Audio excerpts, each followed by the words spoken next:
Hello and welcome to FPL Mate, your best mate for Fantasy Premier League content for the 2021-22 season. I couldn't get my words out there. It's been a bit of a frantic one. I didn't expect the football game to go on for so long. I didn't expect Mate to get a last-minute winner, but, you know, he's an absolute legend. So, in many ways, I do completely understand why Mate was an absolute legend and got the clutch there. I have no idea what my final points are for the game week. I have no idea what my rank is right now. I know that I've got a green arrow. I know we're going to be up significantly. But apparently Sanchez has just got a yellow card at the end of the game, which would bring my points down to 54 points. Because he would lose his one bonus point as well. So if that's the case, let's update this and put my points to 54, because that's literally just happened right at the last. It's so annoying, going from 2 points plus one bonus down to a 1 pointer. Yeah, not ideal. But yeah, I think 54 is probably going to be a green arrow still. But we're going to have to guess my rank. To be honest, I don't know what it will be. It'll probably be somewhere in the region of like, I don't know, 9,500. I'll update it when I get it, get it spot on. But yeah, got a lot of people in the chat are saying, "Oh, I only got 50 something points." Guys, if you got over 50 points, then you've done very well. The average score is pretty low this week. It is really low. So although on a normal week, a score of 50 something probably doesn't feel too good, because, you know, I think particularly at the beginning of the season, we were so used to just getting, a casual 100 pointer and, casual 80 pointer the week after that. It doesn't work like that every week. And, a good score on one week can be a bad score on another week. A bad score on one week can be a good score on another week, et cetera, et cetera. So 50 plus points, guys. If you've got more than 50 points, you should be pretty pleased with yourself. So, I think that's a pretty decent score. Even, the top players are only sort of averaging like 45, 46 points. So, anything above that, a few people saying that they've got even more than that, fantastic. Yeah, absolutely fantastic. So, I'm going to try and update again to see if I can get my exact rank on screen, because I don't want to mess you guys about or by trying to claim I have a rank that I don't have. Maybe I didn't even make it into the top 10k. I thought I roughly would, but I don't know if I'm going to. Yeah, a rough week in general though, guys, right? I'm sure a lot of you guys will agree. Just a low scoring week in general, really. There was some players that kind of expectedly got a few points. We got some Jota points, we got some Antonio points, didn't we? A lot of the big captains blanked, Ronaldo blanked, Salah. I guess for Salah, that's 7 points. We hope for a little bit more from Salah, don't we? We hope for sort of a 10-pointer really is kind of what we want for a minimum, isn't it? So Antonio captain for me personally did pay off. I'm very glad that I did go with my gut on that one and tried to think for myself rather than just go with the crowd, because if I was going for the crowd, I would have gone with Ronaldo. If I was going to try and be slightly safe, I would have gone for maybe a Salah.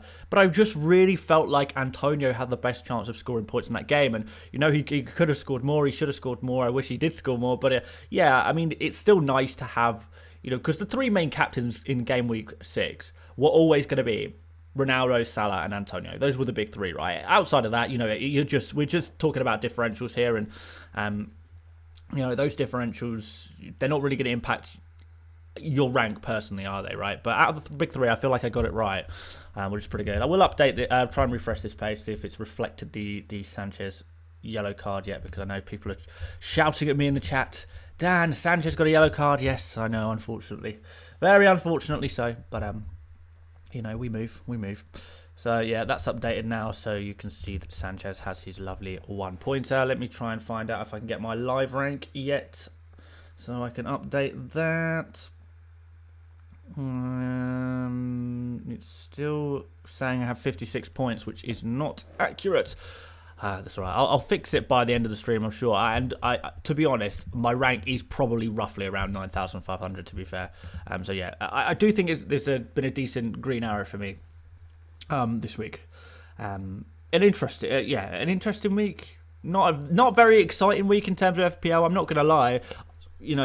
We had some bit of drama, I suppose. We had, Luke Shaw picking up a yellow card and then getting injured almost immediately after. We had, Reece James. A lot of you guys will have him as well. He got injured in the first half of that game, potentially out for 4 to 6 weeks, I've heard. So not ideal, really, is it? Not ideal at all, to be fair. But we did get some returns from players that we kind of were hoping for some eventual returns from. So for Jota, for example, we know Jota's missed a lot of chances. You know, he's created a lot, and nothing's been happening in terms of FPL points. But Jota did manage to pick up some points, which was very, very nice indeed. Same with Jimenez, you could say. Actually, on Jota, he could have got more, couldn't he? But on Jimenez, yeah, we've kind of been waiting for a while for him to finally get a goal, and what a goal it was. He took that really well, used his strength, reminding us really what he's made of, and hopefully, now that he's just got that one goal, he's going to be... that's going to give him the confidence to maybe do a little bit more as well. I've got a super chat here from Anurag. He says, 71 points without hit or chip. Very nice indeed. Got 28 points from Wolves. Saar as the goalkeeper choice worked for a change, but did use my wildcard. Gameweek 3 have 3 to 4 weaknesses now. Yeah, so a lot of people who did do an early wildcard went for Saar as their goalkeeper, and I feel like, that has been a major difference really between, a lot of people did get scores in the 40s and 50s. Anyone who's got sort of 60 or 70 points, it's because they had Saar in their team, who obviously got the assist for the Jimenez goal and kept the clean sheet as well. 3 bonus points. Wonderful little points total there from Saar. So, yeah, very nice for everyone who did have him. But, like Anurag has kind of pointed out, the reason why a lot of people do have Saar is because they played their wild card early, which might, mean that those of us who still have our wildcards, and I can see so many people in the chat talking about wildcards. Don't worry, I'm going to get to it. Maybe you won this round, Saar owners, but you probably haven't got your wildcard if you do have Saar. So maybe the people who are yet to wildcard can steal the jump. But a lot of people have used their wildcard in the top 10,000 players. It's something like 50% of all people in the top 10k have already used their wild card.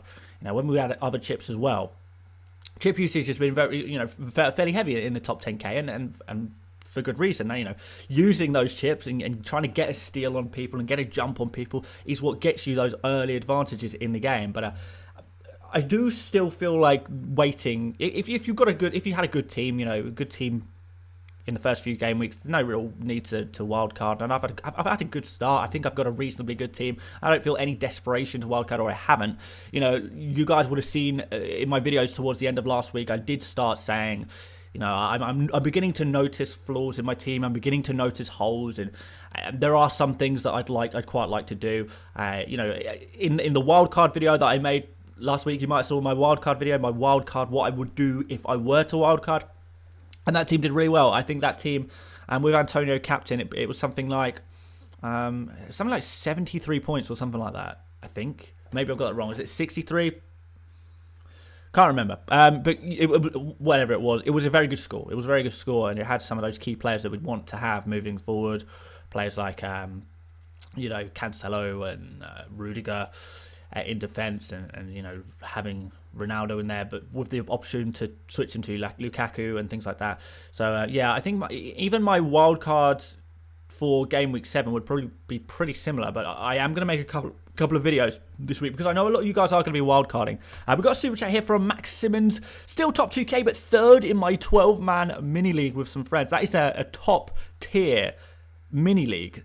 Wow. 3rd, your top 2k in the world, and yet you're 3rd in your 12-man mini league. That is it. That, you know what? You've got some pros in that league, I'm sure. It's still an incredible achievement to be top 2k at this stage. Is absolutely amazing. Yeah. So, but yeah, on wildcards, yeah, I know a lot of you guys are going to want a wildcard. I completely understand that. Yeah, I would be slightly tempted to myself. Having seen the scores of the wildcard template that I made last week, kind of did make me think maybe I should have gone for that, because it would have set me up for the future, and it got a good score. But I still think I'm going to hold fire on that one just a little bit longer. And by a little bit longer, I mean one more game week. This is going to be my final week. My final week before I wildcard. Now, we're in a pretty good position. A pretty good position indeed.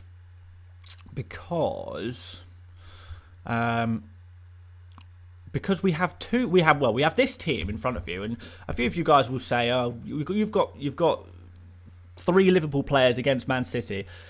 Why aren't you wildcarding? You've got so many players against you've got so many Liverpool players against Man City. That's a terrible game for Liverpool players." But you know what, guys? Even if I were to wildcard right now, I would still have Trent Alexander-Arnold in my team. I would still have Mo Salah in my team, and the only player out of those I would take out would be Jota. To be honest, to be completely honest. So yeah, for that reason, it doesn't really make a difference whether I wildcard or not in terms of those Liverpool players, because either way I would be keeping them. Rafinha is now good to go. Those 2 Liverpool players I'd be keeping anyway. Ronaldo I probably wouldn't be getting rid of quite yet. I mean, it's much of a muchness. To be fair, I probably would go for Lukaku out of Ronaldo or Lukaku, but if I'm completely honest, I don't think there's going to be a huge amount of difference between Lukaku and Ronaldo in Gameweek 7 anyway. I've got Jimenez against Newcastle. I've got Antonio against Brentford. I've got Rafinha against Watford. You know, there's still a lot of good things in this team. I've got Ayling there. If he can, become fit, I can potentially bring him on there and put him instead of, Duffy, and hopefully, maybe try and keep a clean sheet against Watford there or something like that. Or we can just keep Duffy and, pray. Or we could go for Omobamidele against Burnley. I forgot how to speak there. We can do something like that. So options. I've got 2 transfers to use, which is the biggest advantage of all. When you have 2 transfers, then you probably shouldn't wildcard, because if you wildcard, you lose your transfers. But if maybe Shaw is back.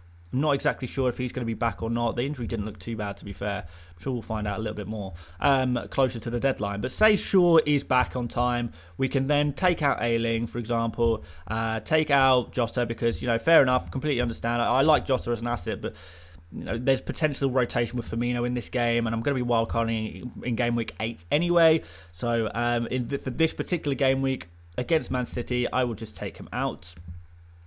And then what I would do is I would replace Ayling with, hang on, if I can find the players that I am looking for. So we could just go to Chelsea. Guys, it's probably not going to surprise you. I want a Chelsea defender. It's pretty obvious why. But I think I'd be wanting to go really for Azpilicueta, just because I think with Reece James is definitely going to be out. I've pretty much got a limited budget to play with in this game week. Azpilicueta playing against Southampton. Southampton not exactly scoring a great deal of goals. Got a quick super chat here that I will have a look at. Dark Knight says Rudiger for Reece will get -4. Already used a wild card. Well, I mean, yeah, you do have to take out Reece James unless you can cover it for 1 game week only. And then use your transfer next week. But at that point, maybe we're got other problems and other transfers we want to make. So yeah, potentially do make that move. Yeah, wait and see what the news is on Reece James, because if it's only a couple of weeks, you might want to keep him. Right. So what I would do is I would put in Azpilicueta in there, because Reece James is out. Azpilicueta probably most likely to play at right wing back. Even if he doesn't, probably going to be playing at right centre back anyway. Certainly Reece James' absence has heightened the chances of Azpilicueta playing. I would say that right now it's probably, in terms of who is the most nailed on, I would say, it's between Alonso, Rudiger and Azpilicueta.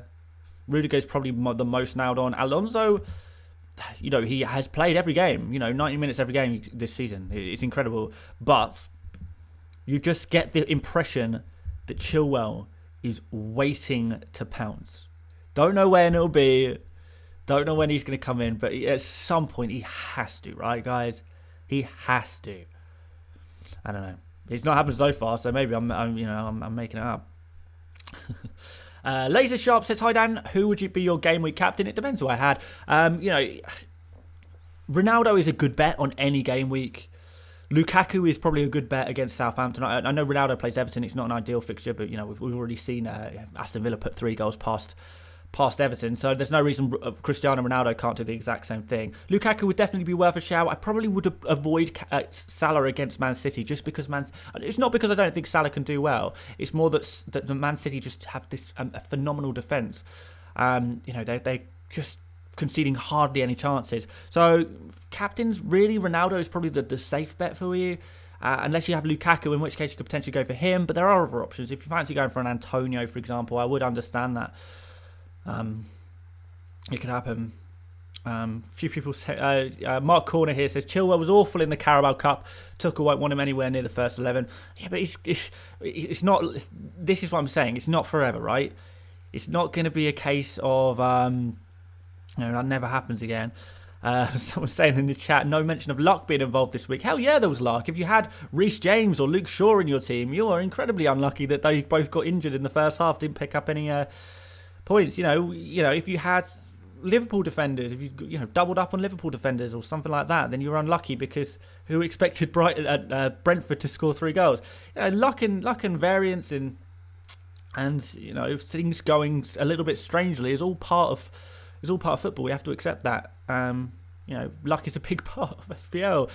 I don't think there was, if you have Sarr in your team, I think you can count yourself a little bit lucky there. To get an assist for Jimenez is. I mean, it was a good delivery, I suppose, but Jimenez did a huge amount of work for that goal. So yeah, maybe you say that's a bit lucky. But all kinds. Jossa missed a huge chance. Raya got an insane save. Luck is part of the game. We got to accept that. I think a lot of people got lucky, a lot of people get unlucky, and that's going to happen every week. I don't think I was particularly lucky or unlucky this week. I think I got luck and bad luck in equal parts. But as it is what it is. But we won't dwell on that. Anyway, guys, I was talking about what I think we'll probably do with my team. So Azpilicueta seems like a sensible player to bring in for what is essentially a 1 week punt, because what I'm doing here, I'm wildcarding in game week 8 anyway. So I've got 2 transfers to use, 2 free transfers. I can target any game I want. Do I want to get a Burnley attacker versus Norwich? I could do that. Probably not going to do that, to be fair, but I could. Looking around these other games, Leeds against Watford, I've got it covered with Rafinha. Wolves against Newcastle, I've got kind of covered with Jimenez. Where else do I go? Well, okay, maybe we go for a Watford player against Leeds. If Leeds still are having those problems, I suppose, those problems that they have in defence, we'll find a little bit more about that later. Then bringing in Sarr could be a really good move. A lot of people say, you already missed two hauls there. Before the last one, I said it was still a good pick for 2 weeks. It was still a good 2 game week punt. Leeds is going to be a good game, a really good game. And Sarr is continuing to prove his worth. I don't think I'd want him after game week 7 because it goes Liverpool, Everton, Southampton, Arsenal, Man United, Leicester, Chelsea, Man City. Not a great run for those for the Watford boys, if I'm honest. But as a 1 week punt, yeah, why not? Why not? There are not a huge amount of other midfielders that I perhaps want to take a 1 week punt on. I mean, I could go for Ben Rama. I don't think I can quite afford him though, unless I take Azpilicueta down to someone else, maybe a Rudiger or someone like that. Technically it's always possible, right? It's always possible. Thank you for the super sticker, Jamie Syke. I appreciate that, dude. So yeah, I could do that, for example. Go for Sarr and Azpilicueta. Really nice. No money in the bank, so I'd have to do it. If Sarr raises in price again or Azpilicueta raises in price, then I'm getting in big doo-doo. But we also could do, if we go back to Chelsea, the Chelsea boys. We could go for Reece James, but we could go for Rudiger. Alonso would save me a little bit. I don't think I can do Alonso and Ben Rama's 6.5, right? Or is he 6? He might be 6.6. So if I wanted to go for Ben Rama, then this is what I would. This is how we're gonna have to work it out now, aren't we? Bowen is not a horrible shout, to be fair. I think he's been playing really well. Not a horrible shout for one week punt anyway. So we could go for Ben Rama and then a Rudiger. But then, do you think Rudiger and Ben Rama are really going to score more than like an Alonso or an Azpilicueta and Sarr? Probably not. So maybe we go. To be honest, because it's a 1 week punt, I could just easily go for Alonso anyway, rather than Azpilicueta. It's not the end of the world if it doesn't work out. It's not like I have to keep him long term if Chilwell miraculously gets his place back in the team. But this is roughly what I'm thinking. Early thoughts, obviously. This is roughly what I'm thinking in terms of transfers. Both free, of course, no minus is taken. You know, if I probably wouldn't be taking a -4 if you're about to use the wild card in the following week. I probably wouldn't take a -4. Well, obviously, it depends on your specific situation, but yeah, I quite like the look of that for a game week 7 team. You know, I've taken out one of my Liverpool players against Man City, and I've got in a Chelsea defender against Southampton, and now we've got a good combination of defenders there. But you know, it's kind of going to depend. The other thing I could do is, you know, if Ayling is declared fit and Shaw is not declared fit, then we can pretty much have whoever we want, can't we? And we can just go for, you know, let's just put Alonso back in there. We want to take it off Watford for a start. We'll go Alonso in there. And then we'll have a beautiful amount of 7.4 million to splash on any midfielder in the world at 7 million or less. Let's just go on the most transferred in to get a rough idea of who the hype players. Seeing if I've forgotten anything. Saka, I probably would not be looking at ahead of Brighton, to be honest. Nor would I be looking at Everton midfielders ahead of Manchester United. Chelsea, are people still transferring in Kovacic, are they? Okay. Well, I mean, you know, he's still working, right? It's still working for him, so maybe I'll have to eat my words on Kovacic at some point. You know, he got assist in the game week 5 as well, didn't he? Never really was going to get anything against Man City, so maybe I'll eat my words on Kovacic. But you know, long term speaking, he's not been a great FPL asset, has he? We could go for Gallagher. Who's Crystal Palace play this week? I don't actually think I know. Leicester. Yeah, Leicester have been a bit leaky, to be fair. You never know. It's an option. To be honest, though, at the end of the day, what I really want to do is, you know, just get in Sarr. Benrahma is an okay shout, but particularly if Leeds do look like they have some defensive problems still, then Sarr seems like the 1 week punt player to go for, something like that. Got a super chat here from Stuart Davies. He says, hi mate, hope you're keeping well. Great work as usual. Thank you very much, Stuart. I really appreciate that. Yeah, keeping well. Busy weekend. Playing far too much FIFA 22. New game. So I'm gonna try and make sure I stick with some videos now. I'm gonna be doing loads of videos this week because I want to make sure that I do a couple of videos on wildcards, because I know, you know, we've already seen in the chat, all of you guys are very much asking about wildcards and what you would do with a wildcard. Am I going to wildcard this, that, and the other? Because wildcard is a hot topic. A lot of people aren't going to be wildcarding this week, so I'll probably make 2 videos on wildcards alone. There will be double uploads. Yeah, so absolutely, something that we'll be talking about all week. But you know, for me personally, because I've got these 2 free transfers, 2 banked transfers, I think I would just rather wait 1 more week. Because remember, guys, after game week 7, we've got a huge fixture swing. I mean, we'll be well and truly into the fixture swing, because Chelsea, you can arguably say their fixture swing starts in Southampton against Southampton. I don't think Southampton are a horrible defence, to be fair. So I don't think, well, even Chelsea, even on their best day, they're not exactly a team that goes along and bat as a team 4-0. That could very well happen against teams like Norwich, Newcastle, Burnley. As long as you've got your Lukaku in for sort of game week 9 onwards, I think you're fine. So I don't think you need a Lukaku for game week 7, because I think Ronaldo can match him in game week 7. Game week 8 onwards is probably a good time where you would probably say that Lukaku is a better option than Ronaldo. So that's another reason not to wildcard, because one of your wildcard moves would probably be to swap Ronaldo to Lukaku. But you don't need to do that until game week 8, really. I don't think you do anyway. I'm sure different people will have different opinions on that, which is absolutely fine. But yeah, so that's the Chelsea fixture swing. Amazing from game week 8. This is why I really like game week 8. From game week 8, Brentford, Norwich, Newcastle, Burnley, all in a row. Even after that, you know, we kind of got we've got Watford there, we've got Leeds there, we've got Wolves over there. Very, very, very nice indeed. You know, and for their defenders as well. So we probably go 1 defender, 1 attacker on that game week 8 wildcard. We've got Man City on a fixture swing as well after their Liverpool game. They play Burnley, Brighton, Crystal Palace. Can you imagine a defender for those 3? Incredible. Getting Cancelo in for Burnley, Brighton, and Crystal Palace all in a row. Absolutely love it, guys. Absolutely love it. And even after that, I know we've got Manchester United there and West Ham in there, which are a little bit tough.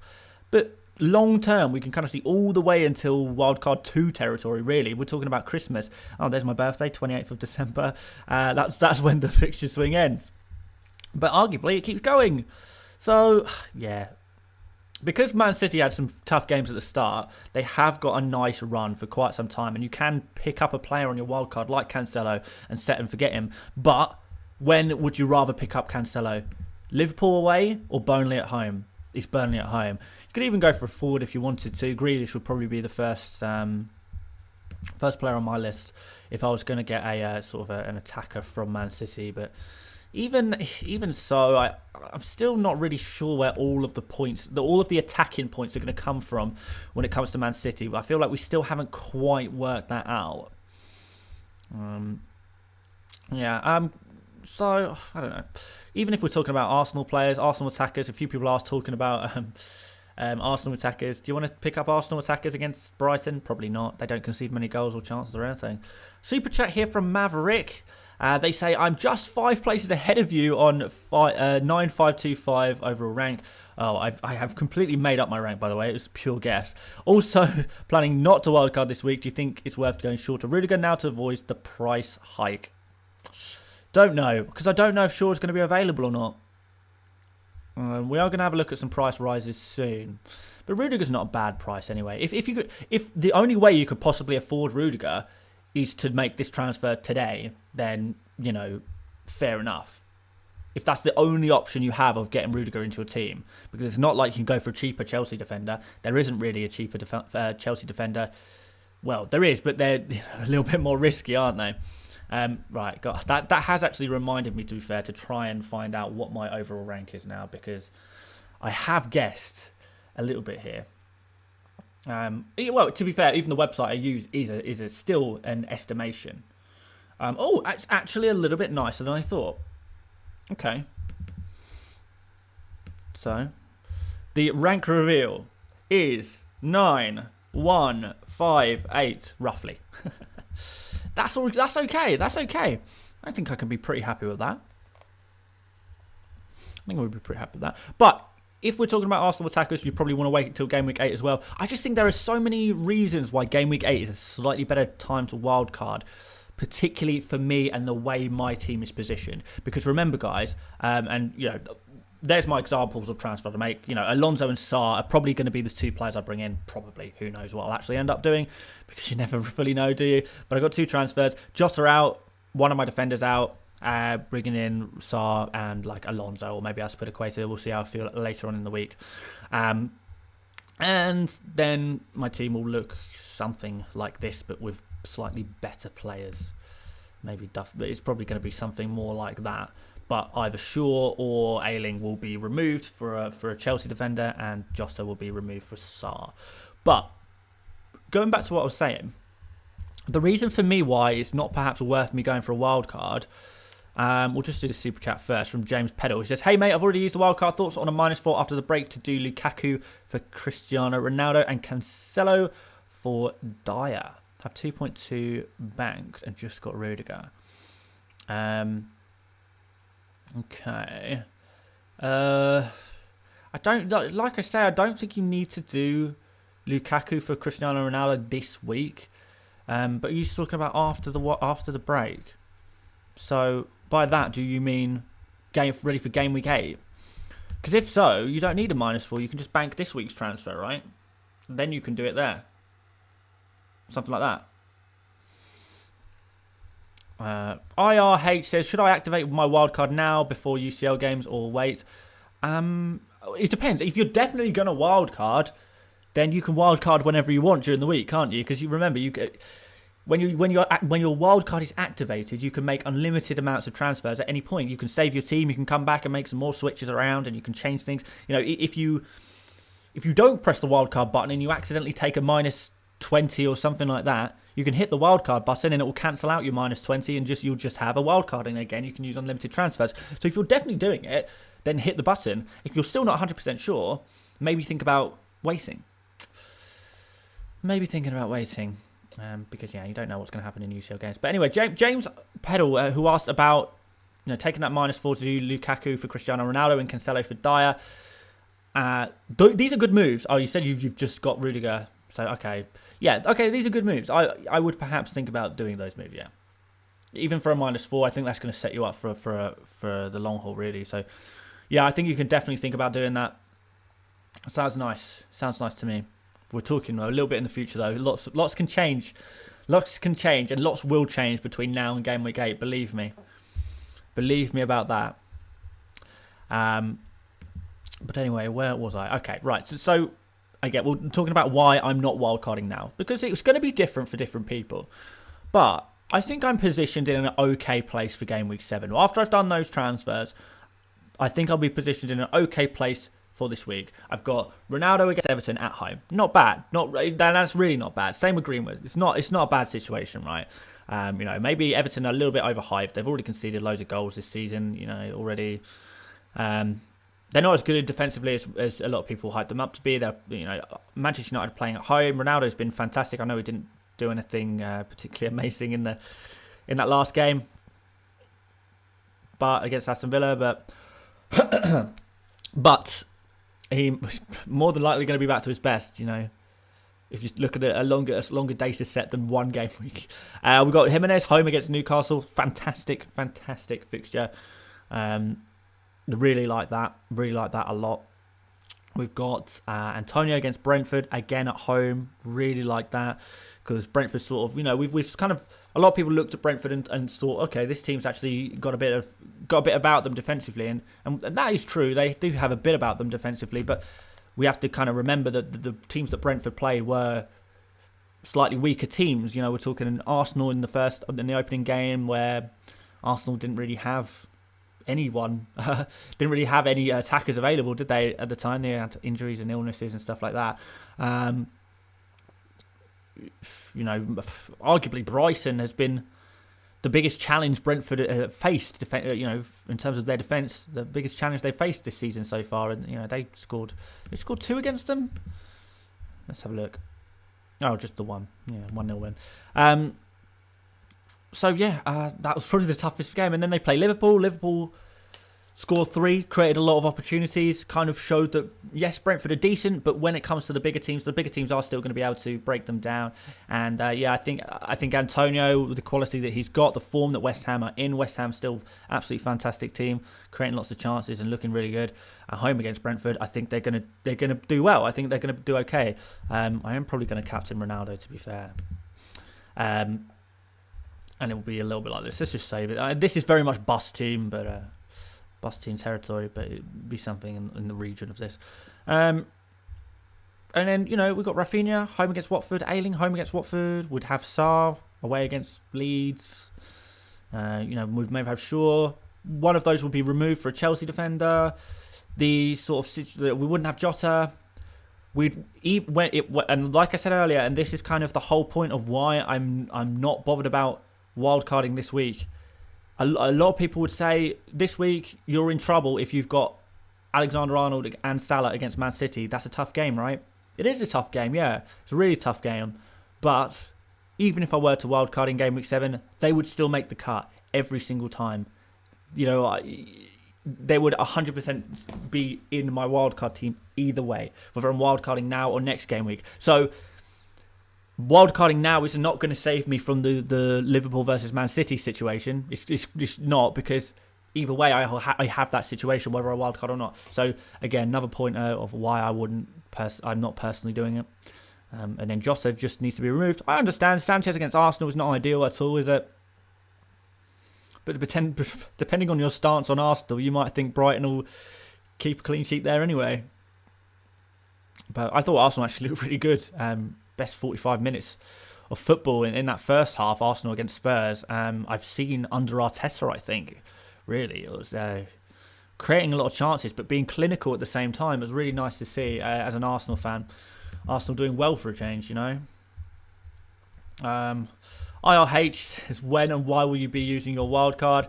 Hopefully, I've kind of explained that already, to be honest.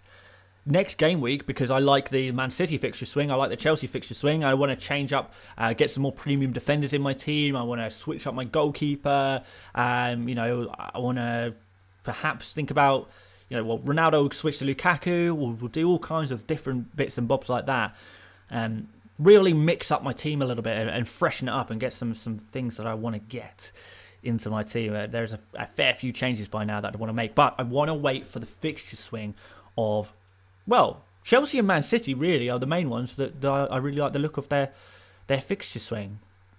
I want to, cut back on my Manchester United to 0 players because I'm tripled up on Man United at the moment. I want to go to 0 Man United players. Don't want Shaw anymore. United just not keeping clean sheets. Greenwood is on he's on fraud watch a little bit in terms of FPL just because he's not getting a sniff now that Ronaldo's there, and Rashford's going to be back at some point or another. Ronaldo just needs to switch to Lukaku because Lukaku's a better option for now. Don't worry, Ronaldo, you will be back, my friend.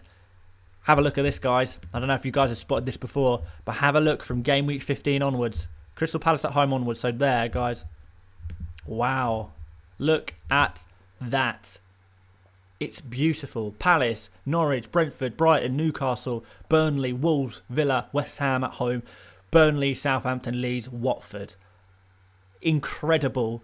You could just keep Ronaldo for game week 15 to 27, set and forget captain, But until then, we're going to have Lukaku. So we've got to kind of think about Lukaku till game week 14. Let's just look at Chelsea's fixtures all the way to game week 14. It might be interesting to see if it matches up well or not.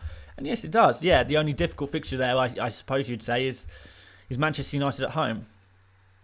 But as we've kind of said, if you've got Lukaku, you would think that he can score against Manchester United. What with Manchester United conceding the goals that they have been all season, so yeah, even then you'd be fine. So yeah.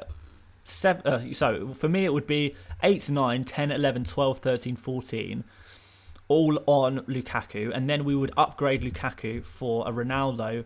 I know that's not Ronaldo, but you get the gist. From 15 onwards, look at that.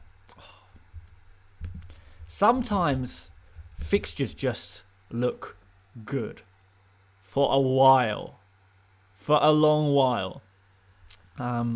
Yeah. That's going to be good. Don't worry. And all of you guys, you need to eye up that as well. So even if you are thinking about taking out Lukaku, taking out Ronaldo, putting in Lukaku in the very near future, remember from game week 15 onwards, you're probably going to want to reverse it. And you're going to need a little money, little tiny bit of cash in the bank in order to do so. To be honest, you're going to need a little bit of cash, and that's fine. We'll think about that slightly nearer the time, but do be aware that you're probably going to want to switch back. That's fine. Hopping between premiums is amazing. It's good. You give yourself more captain options in many ways. Salah is a kind of set and forget player. I really like just to keep him. Not even worry about it. I think he was in my team literally all 38 game weeks last season. Even doubled up with Mane at the end of the season, which actually worked quite well for me. Yeah. As players like Salah and Trent, I think are just going to be set and forget all week unless they're all year, unless they're injured or suspended or something like that. And we'll just keep them the whole season. But players like your second premium, Lukaku, Ronaldo, will perhaps switch up. Maybe Harry Kane comes into amazing form. I mean, we probably won't hold our breath on that one, but it could happen. Right, it could happen, and if it does, we might want to hop on him. So we'll be doing switches like that. We'll be switching all over the place. Good runs of fixtures, good runs of form. We're gonna be having all sorts of fun with our second premium. Might even get a third premium at some point, but I don't really like it. I know a lot of people are trying to get Salah, Ronaldo, and Lukaku into their team. If you can do it, fair enough. I don't quite like it because it leaves you a little bit light on defence, where I think a lot of points seem to be at the moment. Like, guys, let's have a look at the top point scorers so far this season. You can see Cancelo, Alonso, Diaz, Pinnock, Trent Alexander-Arnold, Rudiger, Van Dijk, Jansen. It's like something like, it kind of feels like 45% of these players in the top scoring players are all defenders. It's no coincidence because we're getting players like Cancelo and Alonso, for example, who are ultra explosive defenders, capable of these really nice scores, right? But they're nailed on. They're playing every single week, and I really like that. I like the look of that. You know, I'm having to eat my words on Alonso because I was convinced that there's no way he keeps his place. There's no way. I really thought Chilwell was going to come in. I was wrong. That's fine. You know, you use the fact that you're wrong, adapt, and let's get some more defenders in. I'm probably not going to end up on Alonso if I'm honest, because I don't know if he's. I'm still, and maybe this is just still the same naivety from me, but I feel like Rudiger is a little bit less risky in many ways. You know, kind of a less risky pick to go for. So yeah, and a little bit cheaper as well, which is that. But definitely don't blame you guys if you are going for Alonso, even in the longer term. I mean, I guess it's okay to go for Alonso if you've got a bit of backup on your bench, I suppose. But you do want that player every single game for those clean sheets. We're targeting these fixtures for mostly for clean sheets, I suppose. But in many ways, you know, you've got that Norwich game for Chelsea. Oh, sorry, I'll bring it on the screen whilst I talk about it. That Norwich game, Newcastle, Burnley. Maybe we are targeting some attacks there as well. Oh, do I dare? I don't have to decide yet, thankfully. But do I dare go for Alonso on a wild card? I don't know. I go for him as a 1 week punt in Gameweek 7. After that, we'll see. I've been stung before, guys. And I'm sure a lot of you guys have been stung by Alonso as well. Stingy, sting.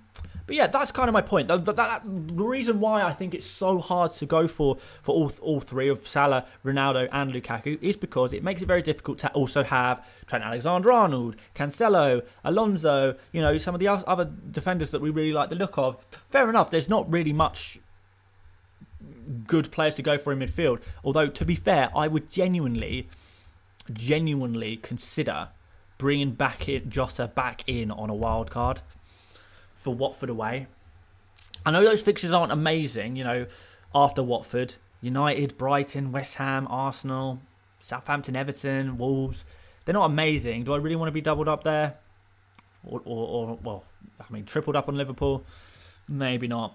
But I would consider it. I would consider doing it.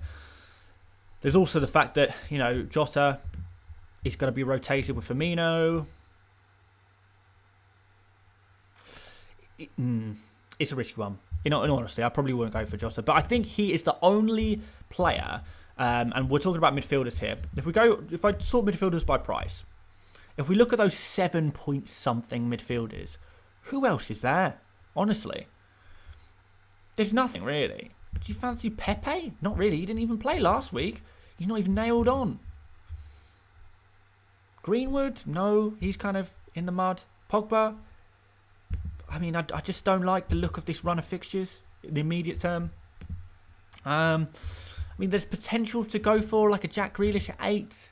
I get that. Like I said kind of earlier, if I was to go for a Man City attacker, that's probably where I'd be looking. I don't know. I just feel like the only player of any interest among the 7s is Jota. Aside from that, it's not looking great. When's Crystal Palace's fixture swing? That's reasonably soon, isn't it? Okay, sort of not soon enough, really, is it? So yeah, in terms of midfielders, you can save a lot of money in your midfield if you're going to go for a wild card. I kind of spoke about that last week on my wild card video. But we can save a bit of money. We can go for players like Benrahma and Sarr and Rafinha.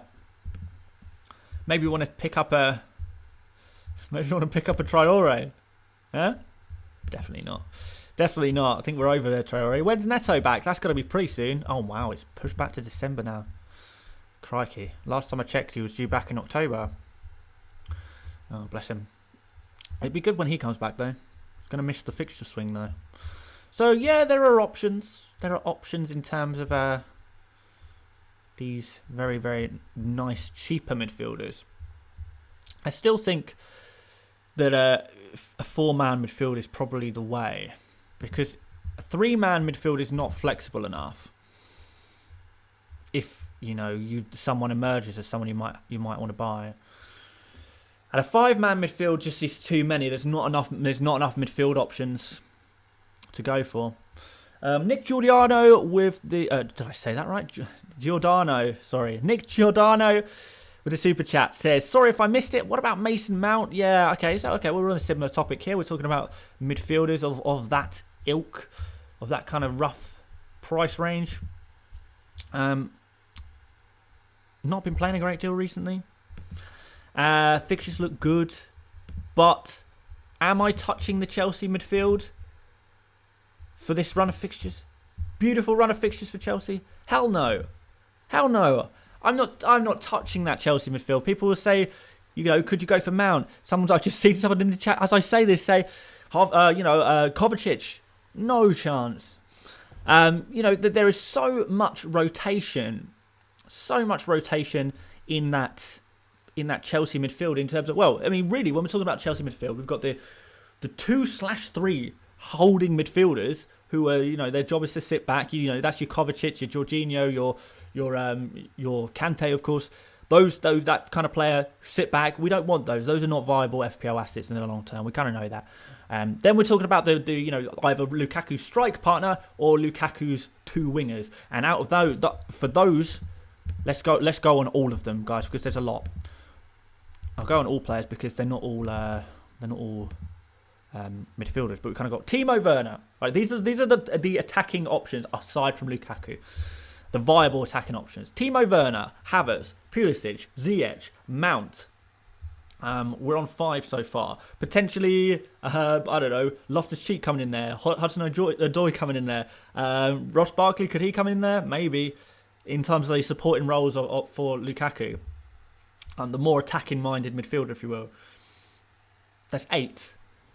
And I know a lot of them will play, some of those players I mentioned will play a little bit deeper, or, like Hudson-Odoi might play as a right wing-back. But in terms of the players, the actual supporting forwards, attackers, whatever you want to call them for Chelsea, there is Werner, Havertz, Pulisic, Ziyech, Mount. That's 5. 5 players competing for some games there's 2 positions available. Some games there's only 1 position available, and all 5 of those players are competing for that one spot.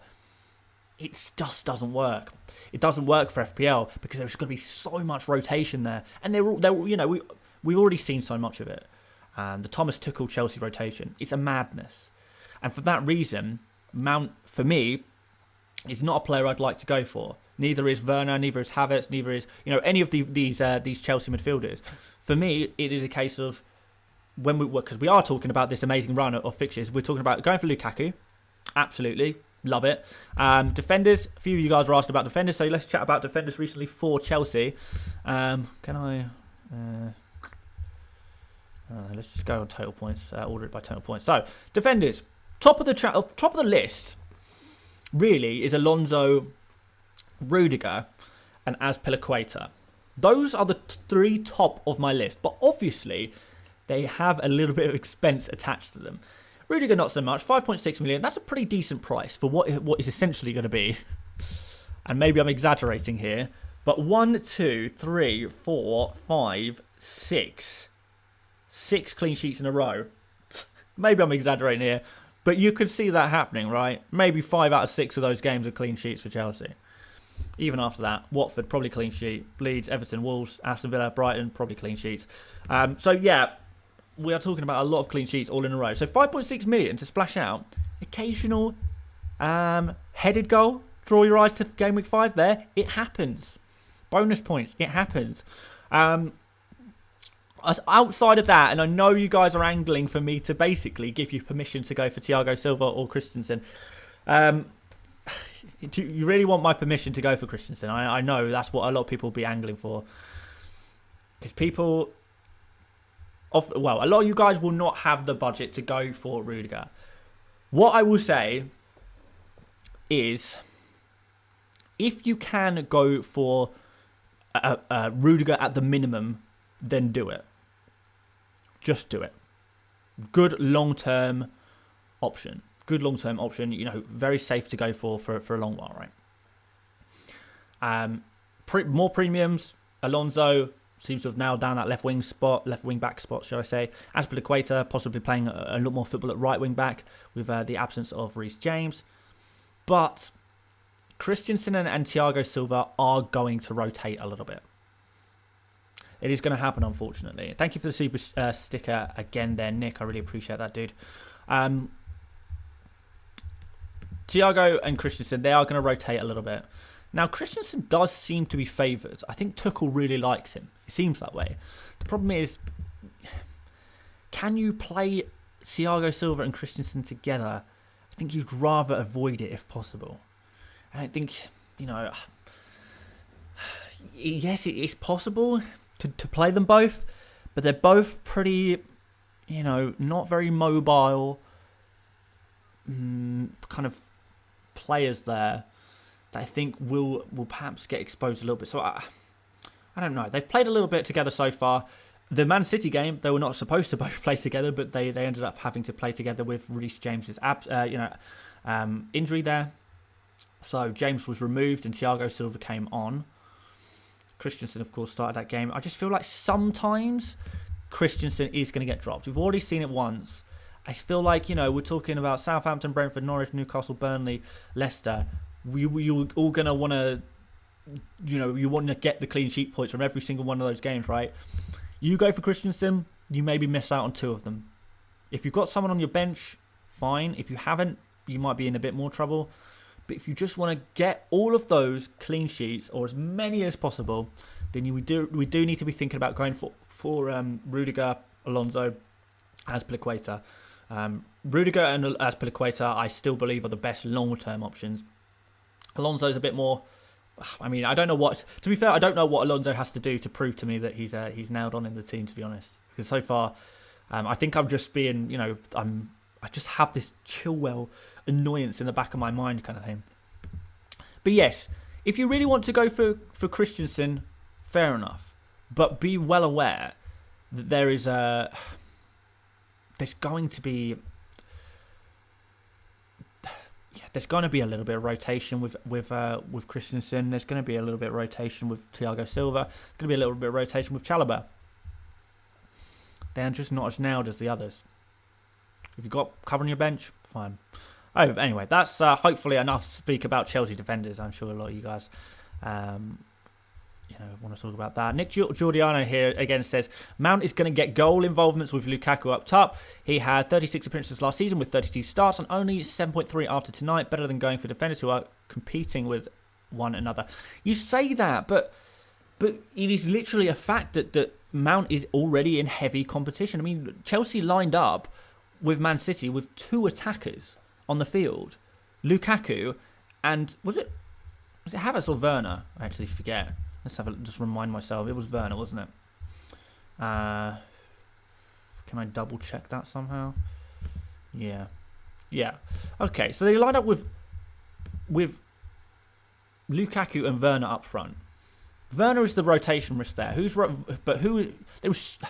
My point is, and a lot of people will sing the praises of Mount. Look at last season as an example. Yes, Mount was the golden boy last season, but then so was Chilwell. Things change fast in football, and we've got to remain adaptable, I guess, which is what I'm desperately trying to do with Alonso. I'm not working very well, but I'm trying to get in my head that, Alonso is a different situation this season. A lot of the defenders aren't competing. Rudiger is not competing with anyone. Azpilicueta is now not competing with anyone. Mount is competing with so many players. 5 players. All trying to fulfill the same role in that Chelsea lineup. That is way too many. And Mount is just, unfortunately, not the golden boy anymore who's just going to play every single game like he was last season. I don't know. But yeah, that's enough. That's enough Chelsea talk, I think, for one day. Don't you think? I mean, hopefully, I've answered enough of given enough of my opinion, I guess. We'll talk about Chelsea loads during the week. Don't worry about that. There'll be loads of Chelsea talk. I'm going to go on FPLstatistic.co.uk and we're going to have a look at some price changes. So basically, guys, the situation that we got here is price changes. Who is likely to go up in price or down in price this week? I'll do a quick spiel. If the target is over number 100, we can see here Rudiger and Benrahma at the top. If the target is over 100, that means the player is likely to increase in price overnight. If the target, however, is minus 100 or less, I've just kind of switched the order there so you can see. That means the player is likely to go down in price overnight. So we can see straight away, Rudiger and Benrahma are on the rise. Tonight, they are both likely to increase in price to go to 5.7 and 6.6 respectively. Sarr. Jose Sarr. What can I say? Going for a price rise because apparently a lot of people think, wow, Sarr, you see how many points he got? You see how many points Sarr got? Yeah, he got an assist. Creative goalkeeper, mate. Creative goalkeeper. You probably won't get a single, goal contribution in the whole season. Doesn't happen very often, does it?